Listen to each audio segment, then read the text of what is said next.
Hello, everyone, and welcome to the Human SOS Show. Good to be back. We've been off a couple of weeks, various things going on, and look forward to hearing from everyone. Hope that you will be sure and let us know where you're joining from.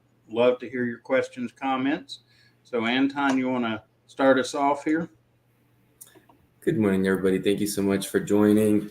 It's been it seems like forever since we've hung out with everybody, but today we're going to be talking about dealing with conflict, but specifically talking about what is the leader's role in that conflict, right? How can a leader help to resolve team conflict? And the reason for this, we deal with a lot of stress at work, as Mm, everybody knows there's a significant amount of burnout going on within the workplace. And as Kevin always and I always talk about, stress is an important part of life. Stress is an mm, important part of work.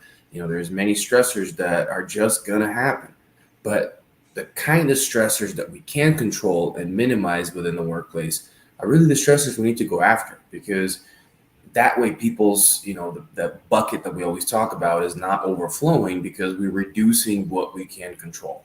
And as a leader, it is up to you to resolve workplace conflict. And, for the longest time, I thought as a leader, I just need to, get people talking and it's not up to me. And it's a step one, right, to get people talking, but there is a process that we can take and really coach people through this conflict to help them resolve it better.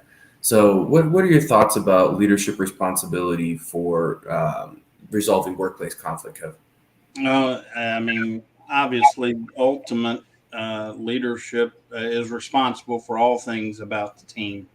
And dealing with conflict is something that, as a leader, that we need to be very proactive in. Uh, First of all, uh, setting up a culture that prevents the conflict is an important part. But even with the best plans and ideas, there is going to be conflict. And rather than allow it to just um, stew or sit, we need to approach it proactively and provide direction.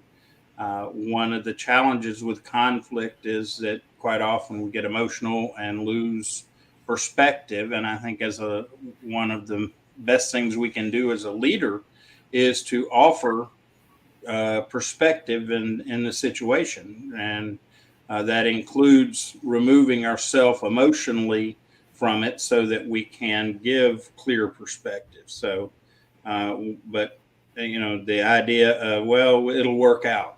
No, I mean, if you let it go that way, just get ready for the problem not to be resolved for a long time, maybe. Hmm.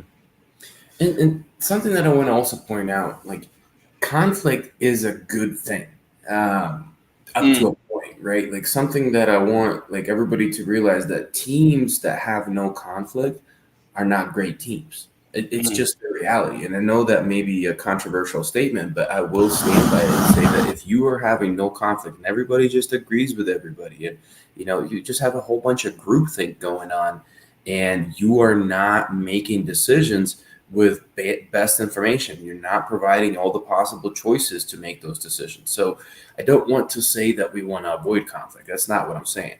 We want to resolve conflict. mm. Right?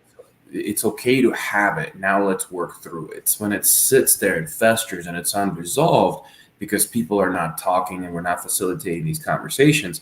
That's when it becomes a real problem. So, it's not all bad. So I have a few, steps that we use at Perspective Force to kind of help with getting started, as well as kind of getting to the resolution in the end. And the first step is starting with awareness. And Mm. before we even get into like the questions, the premise is that the leader is not going to say, here's what you do. The leader should, just like a coach, if you hired, Kevin and I to resolve some conflict, we wouldn't come in and tell you what to do. We'd ask you questions to create insights, and then you would go and use those insights to action on to fix the conflict. Well, the same thing that you should do as a leader. right? You start with questions. And before we even dive into anything, the first thing you want to do is start with awareness. Before jumping into this conflict, you need to have people describe what this conflict looks like. You must help Mm-hmm. to the person to look at it from a bigger picture. A lot of times when people are having conflict, they're just so caught up in this small little, bubble of what's going on in their head, they fail to see kind of the bigger picture. So, before I even start solving as a leader, I need to create awareness for myself. I need Mm. to understand what the story behind that conflict is. And I also need to understand, have the other person understand, what is this conflict doing? What kind of impact is it creating? So some questions that I would ask is, what are the short and long term costs of this conflict? Right? That's one of my favorite questions to do. And I want the one person at a time. I'm not bringing these people in together yet. I'm just sitting them down one at a time, whoever's involved, and asking these questions and making them work through that. Because a lot of times when people are in conflict, they're very emotional. Their brains, their limbic system is very lit up, and logic is not persevering. So our job is to navigate this conversation and keep them in the space where logic is able to be. And so that way they can reason through it versus just feel through it, because resolving conflict through feelings is not going to necessarily work. So awareness. How do you set awareness for the conflict, Kev? Well, like you said, asking good questions, and I think just the very act of asking questions get people out of their head. Uh, get this stuff that stews in our minds, get them to verbalize. Quite often, just verbalizing it brings it into a whole different perspective than when we just let it roll around in our head. And so, yeah, asking for their perspective of what the conflict's even about. Mhm. Because when we ask that question, get them to thinking it through, talking it through, and doing it in kind of I don't know, a guided environment, a controlled environment, so that they can voice it out, is certainly of a lot of value. And I think that when I know for me, when I have a conflict going on in my life, if I sit and talk with someone else and start trying to describe why, what, how, and all that. At that point, I've even had moments where I go, "Oh, now I see what's going on," because voicing it out and awareness for myself of it quite often brings the perspective that's needed, and you don't have to go any further. Yeah, gotta get those gears working in everybody's head, right? To really resolve this. And the other thing that I would say, we do also want to ask one question that I always see people miss. They're so focused on the individuals having conflict, they don't take a look at the environment. Mm, And one of the things that I would encourage leaders to do is to ask more broader question organizationally, right? And it may look mm, like something like this. What are some issues in the organization that are contributing to this conflict, right? mm, Like a leader, you don't just want to see in this situation. You want to see, is this situation caused by something internally, something maybe I'm doing, something maybe, some policies have been set, some, vision direction may be set. So that way you can see, okay, is there conflict that's going to be similar to this in other areas because of what's going on internally in an organization. So try to get that perspective by asking that question. yeah, and I want to welcome Angela. Glad to have you with us today, Angela, and remind the rest of you, if you're watching, to please let us know where you're joining from, and love your questions to be thrown out there. And I like that, Anton. And I wanted to back up. You made the comment, and this is so critical, that having conflict doesn't mean there's something wrong. It means that we're challenging each other's ideas and thoughts, and that it can be very helpful. It doesn't automatically mean there's some kind of problem. So I appreciate that. But and getting a bigger picture. I mean, as a leader, one of the things we know, if there's something going on, quite often we have to back up and get that bigger picture perspective to be able to identify what's going on in the particular situation. And so, yeah, ask the broader questions and get people to open up their eyes a little more, so to speak. So definitely a good move on from an awareness standpoint. Yeah. So then the next piece, after you've kind of created that awareness as a leader, you need to see how willing is each person to to do things that are going to resolve this conflict, right? Like, it's one thing for you to say as a leader to me, hey, you need to fix this with Joe or Jane or whatever it is. It's another thing for me to actually want to fix it. And in order for you to coach somebody through conflict resolution, the desire to fix it has to be there. That's why we're kind of creating that awareness to start with. And then we start to ask some of these probing questions, of trying to really understand how willing are they to resolve the conflict in front of them, right? Simple question on a scale of 1 to 10, how willing are you to see this conflict be resolved, right? Getting that quantified. We may ask them, how much responsibility are you willing to take for the conflict, right? Are they just blaming somebody else, or are they taking on that responsibility themselves? What are you willing to give up to resolve this conflict, right?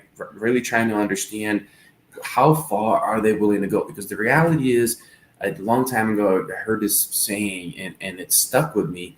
But a man whose opinion was changed against their will is of their opinion still. So if you forced somebody to change their, stance in that conflict, and maybe, pretend like they resolved it, or maybe even resolve it on the surface, they're going to come back around to that issue, and it may even boil up and be bigger because the other person will be like, well, you tried to fix this, you resolved this, and all of a sudden you're coming out of left field and telling me all these things where I thought we didn't have an issue. Well, no, they didn't want to tell you those things. You as a leader forced them to say it, and now it's backfiring. So we really need to understand what the willingness is before we start to move on into course correcting and creating plans to resolve it. So thoughts on the willingness, Kev? Oh yeah, if both parties aren't, shall we say, ready, willing, able, then you got a different problem that has to be addressed before the conflict itself can work. Because if you're part of a team, part of the being a part of the team is a willingness to give and take. And if they're not there, then you've got another problem you got to deal with before you can even deal with the conflict. So no doubt. Yeah. So from there, your next step is going to be to understand the other party's position, or more importantly, help them to understand the other party's position, right? You want to see what really is, what do they believe versus what does the other person believe? You've kind of gotten, you know, one side so far. You understand the story, but now you really got to understand positions, and in the negotiations, you understand it's not just about being right or wrong. It's here's what I want, here's what you want. And it's not about always cutting things down the middle and compromising. This process that we're talking about with conflict resolution is very similar to how negotiators negotiate. And the most important thing that you can do is truly understand each other's positions. So asking the person that you're coaching, what would the other party say about the conflict?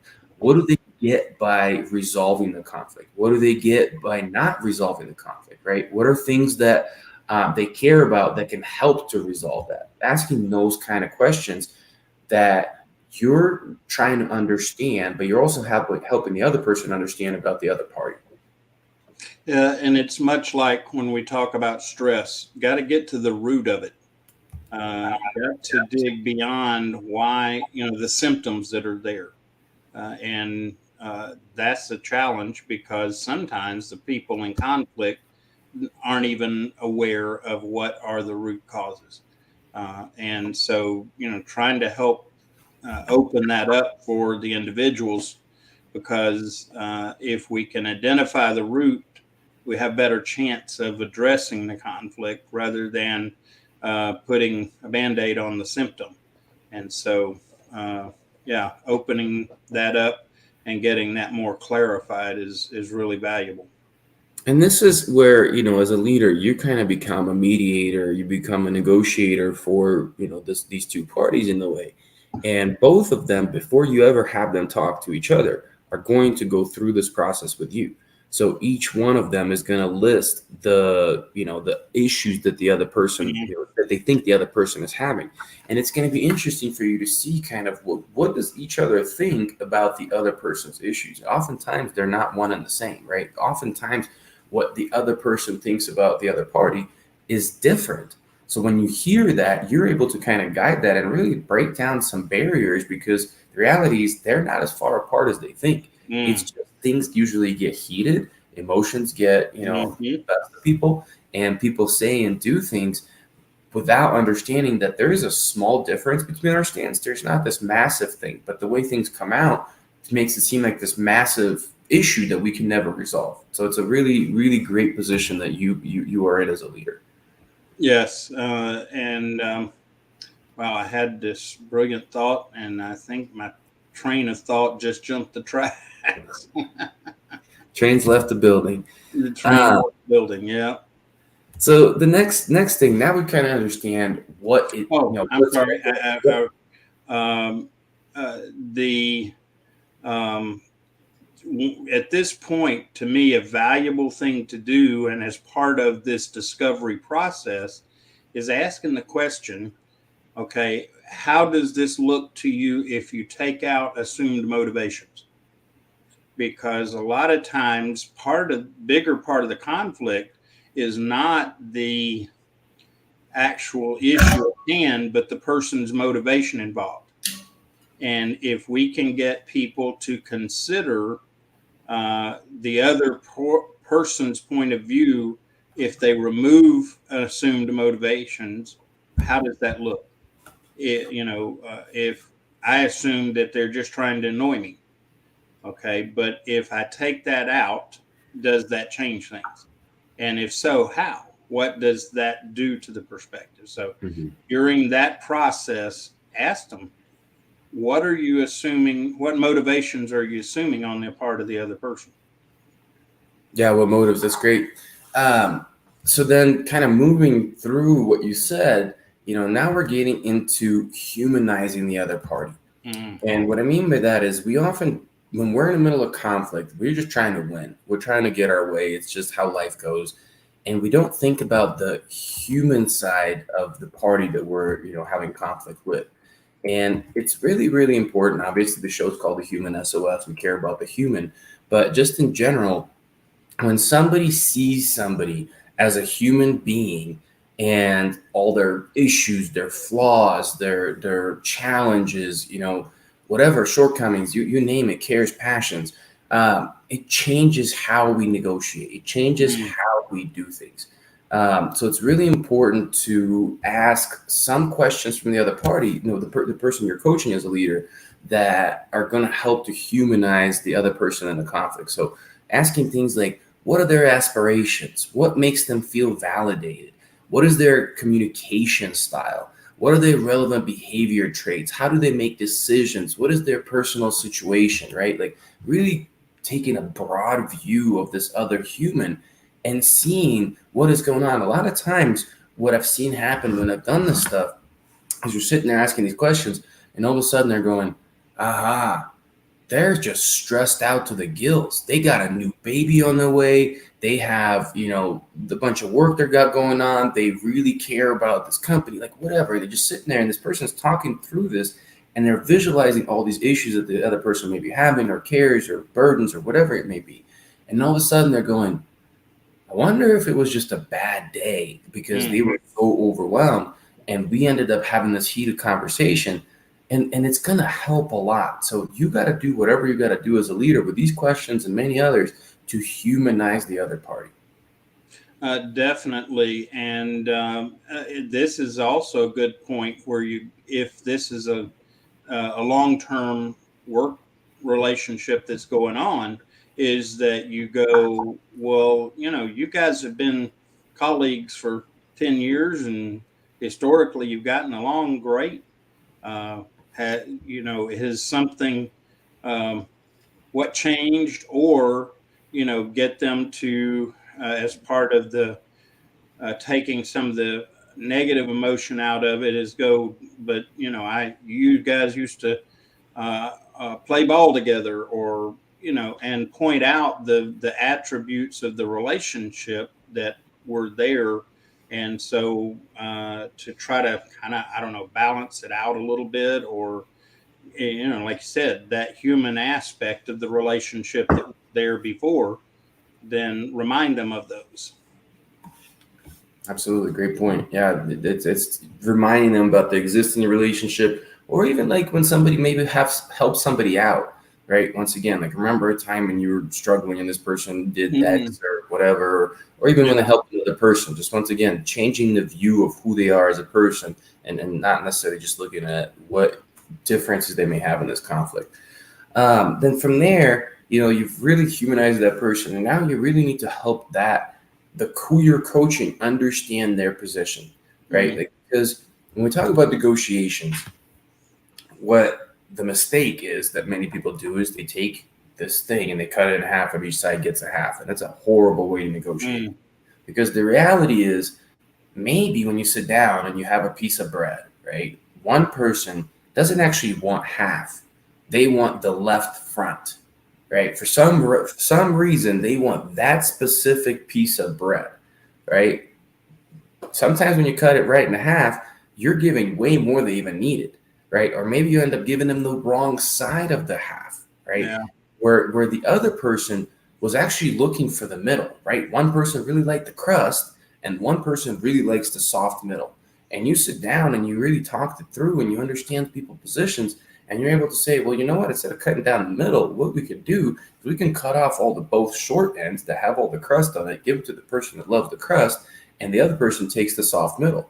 And everybody kind of wins the best of the situation. And that's the thing about negotiations. Positions for people are really broad. And positions also include things outside maybe of current conflict. And when Mm-hmm. you start to negotiate things, the more you understand each person's position, the more tools or the more, things you have at your disposal that can correct the situation. Like I said, sometimes you may bring position outside of current conflict to sweeten the pie for the other party or something of that nature. So that's really the next step, is understanding your position. And it's questions like, what are you willing to, where are you willing to be flexible? Where are Mm-hmm. you not willing to be flexible? Where are you willing to give up? What assumptions are you making about the other party? What's your bottom line position, right? In a negotiation, it's called BATNA. I think it's best alternative to a non-negotiated agreement. So if the answer is no in a negotiation, what is your alternative? What are you walking away to, Mm-hmm. right? Like, so understand the other person's position. Yeah, that's very important, and it may be that, and there are moments where the resolution may not be found in the exact point of disagreement. It may be that the resolution is, well, we can't overcome this something. I don't know, and I'm going to be silly with the example. Is, well, they've got red hair and I don't like that. Well, it's not practical to change hair color. But okay, so what would be some alternative things that would help that? Like, oh well, maybe if they start wearing a ball cap, would that help? And so, yeah, looking at some different options to come to terms without necessarily correcting the problem. Does that make sense? Yeah, no, absolutely.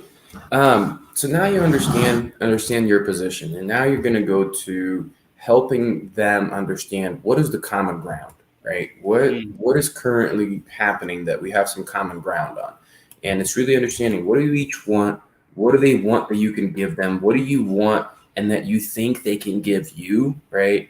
Where can you make amends for issues from the past? That's an interesting one, because common ground we always think we're as agreement, but common ground could also be a negative side, right? We mm, have common issues in the past that now we're coming from, and a lot of this, preconceived notions are stemming from.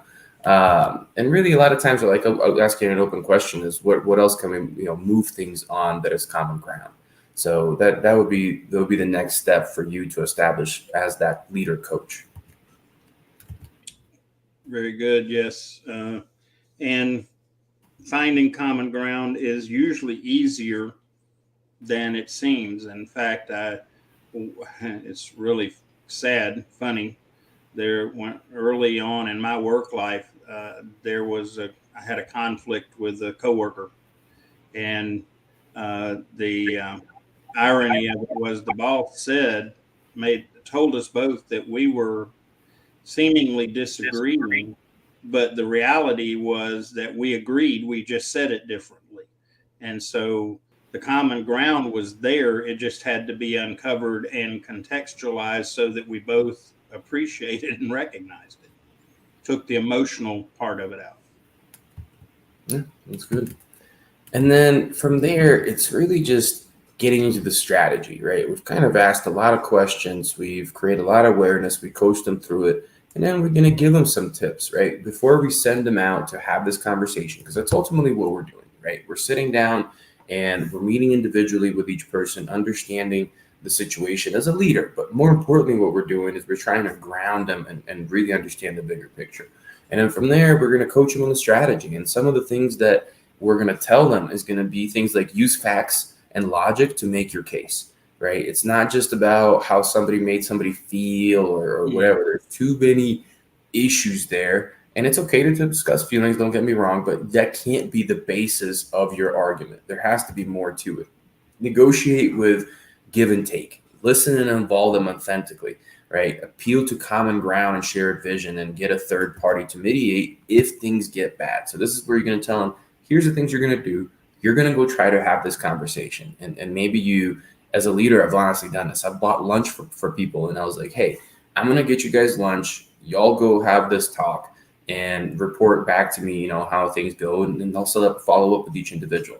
If they didn't resolve it, if things didn't go well, I'm not going to give up. I'm just going to get involved now. I'm always going to have them try to do it before I get involved. And then after that, I'm going to step in as a leader and mediate, have a lot of these conversations that we just did, except with me asking the questions to both parties in front of themselves to be able to kind of quarterback the situation and, navigate this conversation a little bit more easily. Well, and this is where I don't even remember where I learned this from, but one of the keys as far as technique is attack the problem, not the person. Okay, take out the emotion, they think this or they that. No, what is the problem? Let's talk about the problem, whatever it is, and that way we're not perpetuating the conflict because we keep attacking each other, because that is unhealthy and unhelpful. So identifying the problem and attack the problem, each of you to attack the problem. And I guess one kind of approach to that is the problem is a common enemy. So let's, what is it? The saying is my enemy's enemy is my friend. I think it's the way that goes. So kind of incorporate that. The enemy is the problem, not the person. No, it's really good. And it reminded me when you're talking about don't attack the problem, not the person. Don't use you statements. Use I statements. That's really important. It's another strategy that you want to coach those people on, is that don't just come in and say, you did this, you did this. I feel this. I think this. I experienced this. That's what we need to focus on instead. All right. So from there, you're going to plan the approach. It's just like a negotiation, like I said, because we're talking about something that's extremely emotional and it's and can really trigger a lot of strong feelings, strong expressions, whatever you want to say. Have them kind of map it out. Have them write down what will be your opening statement. What are the objections that you can see coming up, and what are some ways that you can prepare for them? Have them write all this out. Have it actually be a good approach plan. What shouldn't you say, right? Coming back to like all the different things that you've thought about this person, all the different things they're dealing with, all their cares and stuff like that. What shouldn't you say to them? What shouldn't you what shouldn't you react if they say, right? Remember, we asked them, what is their communication style? Well, if there's a communication style is very direct and yours is not, you need to kind of understand that going in, because you're gonna feel attacked. But the reality is you need to stay back and be like, you know what? I'm not being attacked. This is just how they communicate. They're a very direct and upfront communicator. Um, what when to take a break in between when things are going badly, right? So like that's another thing that I think is a really good approach to plan. You tell those people, each one of them, say, if things are going bad, how are you going to take a break, walk away from this temporarily, and be able to return later, versus letting things escalate so much during conflict resolution? It actually makes the conflict worse, right? Having them prep on that.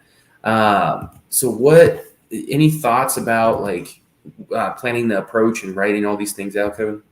I think that's a great idea, because if you have it written down, you're again, just the act of writing it down, I think, removes some of the emotional components. I mean, you're writing down information, and when you see it on paper, your own perspective changes. The other part of it is consider the setting, because you may need to really work at providing a neutral setting of some kind, because um, the setting at the office or whatever may by itself be a contributor to the conflict. And if you get them out of that situation into a more neutral setting, it may be that they're be able to communicate more readily, more openly, um, less potential of, well, what are people going to think, that kind of thing. But the setting, I think, is also important. Yeah, and timing. Timing, I think, Mm. is also important, right? I've worked in sales for many years, and we all know there's closeouts.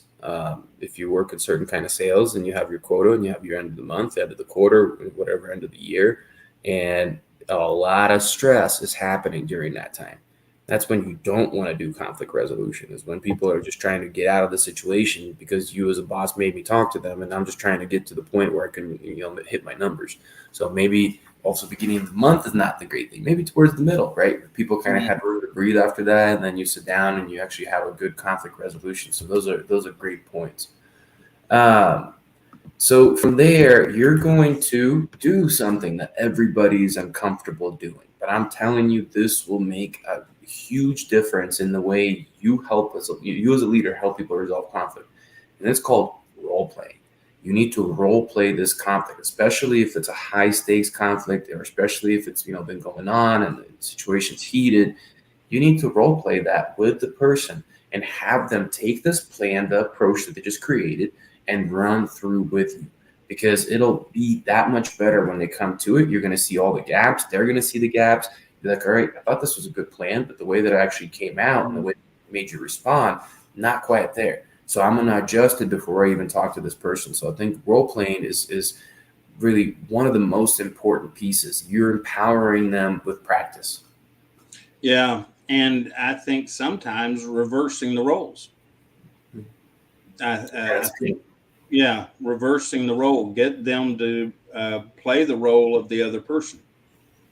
And because, again, that I think helps us to pull some of the emotional pieces out, maybe some of the intent out, when we can get them to see that other perspective.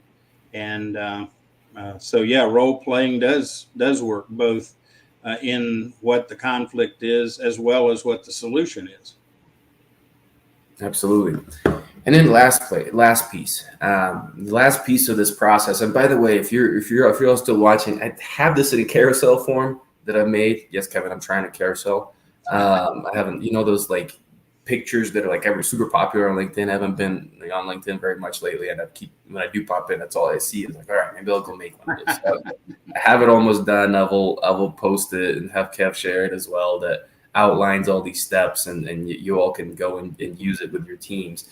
But the last thing is put this into action. right? Like we've created all this plan and have them commit to when, where, how, all that kind of stuff, and who owns what. So really, because a lot of times we do these plans and we write them out and we role play, but then we don't have a way to put them into action. So really get them to commit, get that party that you're coaching to commit. How are you putting this into action? What is it going to look like in reality, not just on paper? Well, and I would even say, tell me what is your 10% step? Yeah.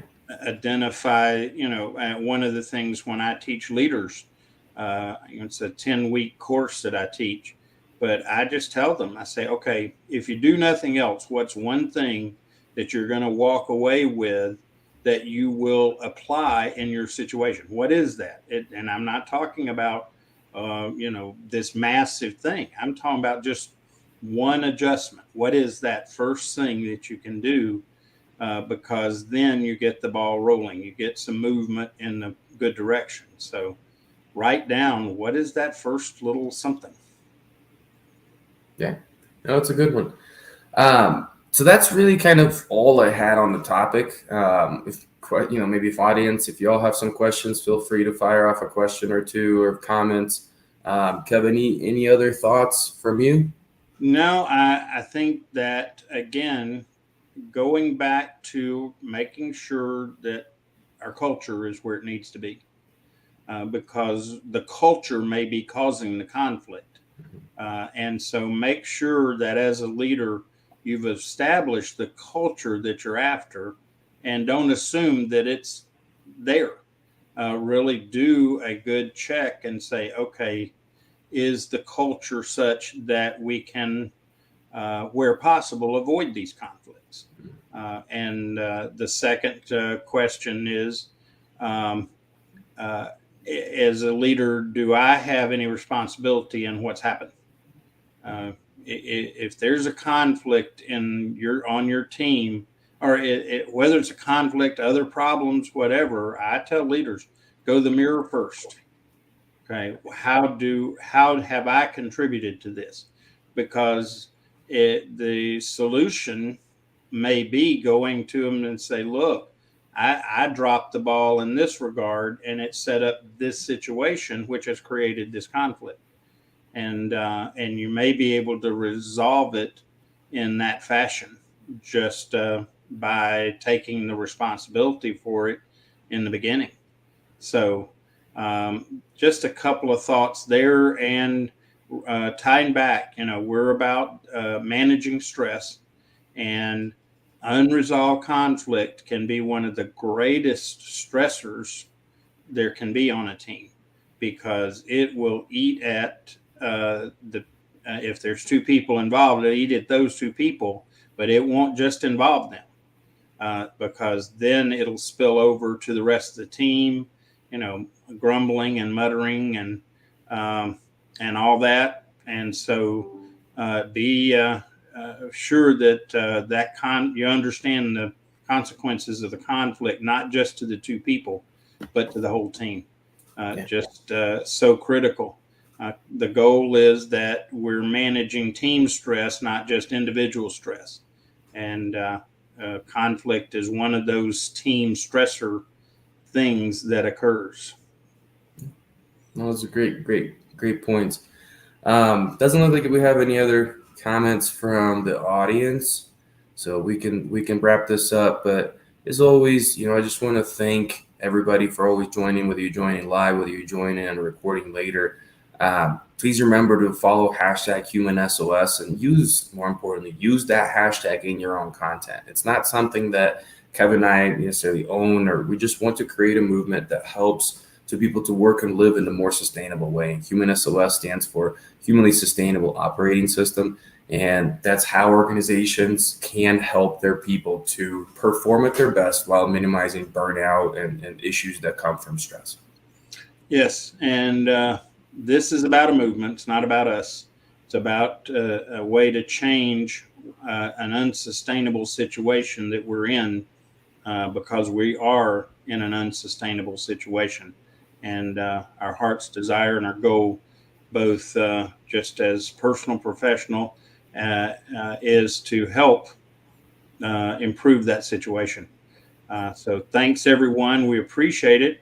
We'll be back next week so that we can deal with topics. And if there's a topic that you have a question or concern about that you'd like us to address, we're more than happy to do that. Just let us know, either DM us or to drop it in the comments if you're watching this later, whatever. So thanks, everyone, and God bless and have an amazing week. And we will see you next Tuesday at 8 o'clock a.m. Eastern Time. Take care, everyone. Bye now.